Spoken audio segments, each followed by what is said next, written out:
Hello and welcome to Election Countdown. I'm Tony McMahon, and as ever I'm joined by Neil Prothero. Neil, there was a lot of comment about Alistair Darling's budget and whether it had skirted around the issue of public spending cuts. What did you make of it? I think the more you hear from the government these days, that you get a distinct impression that there isn't actually much need for cuts. It's a slightly worrying position looking ahead. They sort of seem to imply that a few efficiency savings and a bit of tax revenue going forward, and there's nothing to worry about. The danger is that this isn't the case, but it may be the perception that the public seem to be taking on, so that when movements come beyond the election, and there has to be a need for a budget quite quickly after that to sort of set out what actually needs to be done, I think there could be quite a shock in store for quite a few people. In terms of the size of cuts that might have to become, it's very difficult to put precise figures on at the moment. Obviously depends on sort of economic activity going forward, etc. But looking at the government's figures, seems to be about sort of a structural deficit in the UK, very difficult to measure, about sort of 70, 80, 90 billion. At the moment the government's mentioned about 20 billion of tax cuts, so the remainder will sort of have to come in some way from expenditure reductions. The government hasn't really outlined exactly where those cuts are going to come from, which department, so that's going to be obviously the main issue immediately after the election as to where that pain hits. And did the budget suggest to you that the two main parties are now trying to define themselves against each other more clearly ahead of the election? I think it was a very political budget. I mean, Mr. Darling didn't really have much room for manoeuvre given the awful fiscal position that the UK is in. So I think he was keen to sort of stress that there's room for more state intervention. He sort of focused on how that had sort of helped the UK to make its way through the recession, and also a bit of soaking the rich going forward in terms of the tax increases, trying to appeal to the Labour voters' core support, and try to set up distinct dividing lines between Labour and the Conservatives. Really, there's a very sort of small items because there isn't really that much difference between the parties in terms of their overall policies and in terms of how they're going to have to deal with the deficit and the public finance position after the election. So it's more a very short-term focus, trying to look at the dividing lines and hoping that essentially the public trust the government that this is the right approach.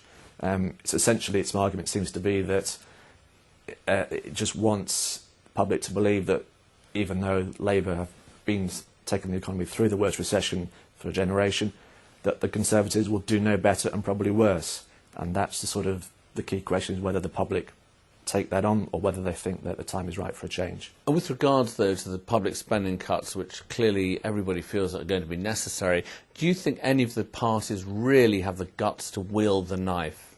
I think it's going to be very difficult for them. I'm quite sceptical as to actually how easy it will be for any party to actually force them through. The actual scale that will have to be involved, even by the government's figures that they've sort of announced so far, if they are going to protect frontline areas such as the NHS, education, most bits of education, the police and overseas aid, that implies quite severe cuts in every other government department. Some studies suggest that it's up to possibly 20% in real terms over a 4 or 5 year period. Now that simply is not feasible, to cut housing and defence and transport by 20%. So you have to look for other areas, and then you'll have to start looking at maybe delving into the NHS and education a little bit, or looking at further tax increases.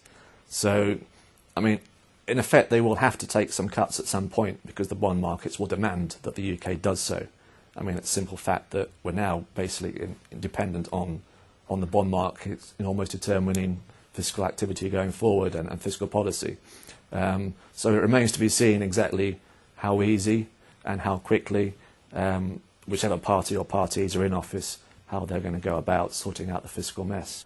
Assuming a Cameron victory, do you think the Tories really will be able to ring-fence the NHS as they're currently claiming? It's obviously, it's not just the Tories that have taken that. Labour have basically said they're going to protect, I think, 95% of NHS spending as well. Obviously, the NHS in the UK, it's a sort of a strange position. It's where politicians sort of fear to tread in terms of messing about with the NHS budget and healthcare budget. Everyone seems that you can't really touch it. Now, in effect, what the government has said at the moment is that it's going to freeze NHS spending the first 2 years after the election. And even that freezing in real terms implies the tightest squeeze on NHS spending for sort of 60 years. So it's a major take already. So it depends whether, once the debate starts after the election and people suddenly realise the sort of the scale of the mess and how much pain, whether they'll accept that the NHS can't be excluded from the overall debate. It's difficult to know how that's going to pan out for the time being. And what if Labour won? Do you think that a Labour government would be able to carry out public spending cuts given its relationship to the public sector unions? Yeah, it's going to be very, very difficult if Labour, by some miracle, they recover and they manage to get in after the next election.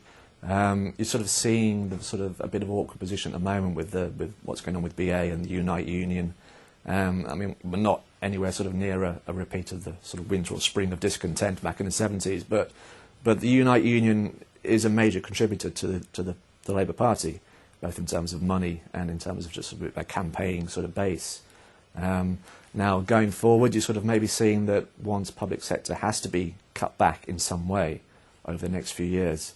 It's been protected essentially by the Labour Party.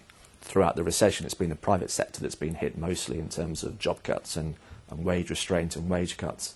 But the public sector will have to take its share going forward. So the sort of whether we're seeing now what's happening with BA and a bit of pressure on Labour, whether that's sort of a harbinger of things to come post-election if Labour are in power. And it's going to be very difficult, if that is the case, for Labour to sort of reach a balancing act between being forced at some point to impose some cuts, but also against their potential sort of Labour support base. There seems to be a high possibility that the Lib Dems could hold the balance of power in a hung parliament.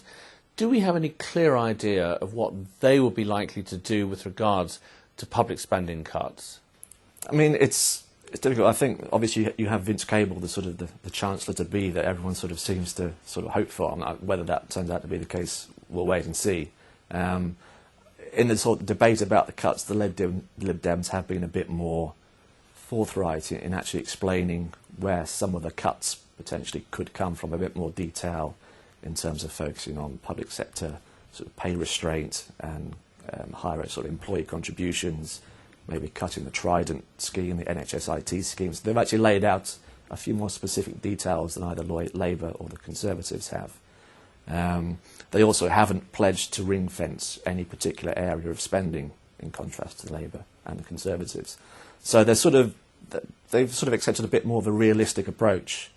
But in terms of actually the cuts that they've specified, they're still quite small in terms of the overall deficit that has to be sorted. I think they amount to about 15 billion, which in a deficit of 168, whatever it is now, it's still quite small fry. But they could, as you say, be in a position post-election, if there is a hung parliament, where their policies will have to be taken on board and they'll have to sort of interact with the other parties. The problem at the moment for all voters is that because the other two main parties are refusing to say where the cuts will be, the voters essentially have to wait until after the election to find out what policies, whether it's the Lib Dems sort of approach to fiscal cutting, where those painful cuts will be. So it's still a sort of a wait-and-see policy at the moment. Thank you, Neil. Well, remember that election countdown will be continuing all the way up to polling day, and we look forward to seeing you every week up until then. Thank you and goodbye.